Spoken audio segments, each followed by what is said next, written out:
Audio Jungle.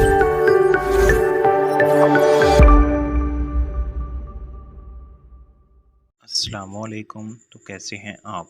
आज मैं लेके आया हूँ अल्सानिक सिरप। आपको बताया जाएगा ये सिरप किन मसाइल में इस्तेमाल होता है, इसको इस्तेमाल करने का तरीका क्या है, इसके साइड इफ़ेक्ट्स क्या हैं और इसको किस तरह से इस्तेमाल करना है। मुकम्मल इन्फॉर्मेशन जानने के लिए वीडियो को एंड तक देखें ताकि कोई इन्फॉर्मेशन आपसे मिस ना हो। बात करते हैं अल्सानिक सिरप की फार्मूलेशन की।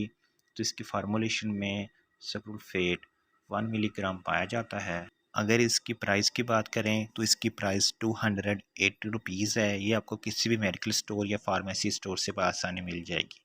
बात करते हैं अल्सानिक सिरप किन मसाइल में इस्तेमाल होता है। आप अल्सानिक सिरप आंतों में ज़ख्म के लिए इस्तेमाल कर सकते हैं। आप अल्सानिक सिरप को मैदे में ज़ख्मों के लिए भी इस्तेमाल कर सकते हैं।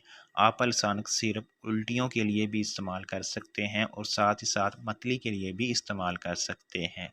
मैदे में तेज़ाबियत के तवाज़ुन को बरकरार रखता है और तेज़ाबियत बढ़ने से रोकता है। ये अल्सानिक सिरप के फ़वाइद हैं। अब बात करते हैं तरीक़ा इस्तेमाल की। खाना खाने से आधा घंटा पहले या जैसे डॉक्टर हदायत दे बड़े 2 चम्मच चाय के इस्तेमाल करें। 4 से 8 हफ्तों तक इसका मुसलसल इस्तेमाल करें, जिसके इस्तेमाल से आपको बेहतर नतीजे देखने को मिलेंगे। अब हम बात करते हैं इस सिरप के नुकसानात क्या हो सकते हैं। आपको कब्ज़ हो सकती है, आपका मुंह खुश्क हो सकता है, मैदे में गैस हो सकती है, आपका दिल घबरा सकता है। ये इस सिरप के कॉमन से साइड इफ़ेक्ट्स हैं। अगर आप कोई भी महसूस करते हैं तो इस सिरप का इस्तेमाल बंद कर सकते हैं।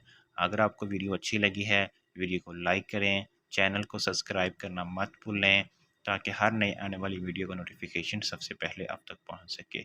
इंशाअल्लाह मिलते हैं एक नई वीडियो के साथ। तब तक के लिए अल्लाह हाफ़िज़।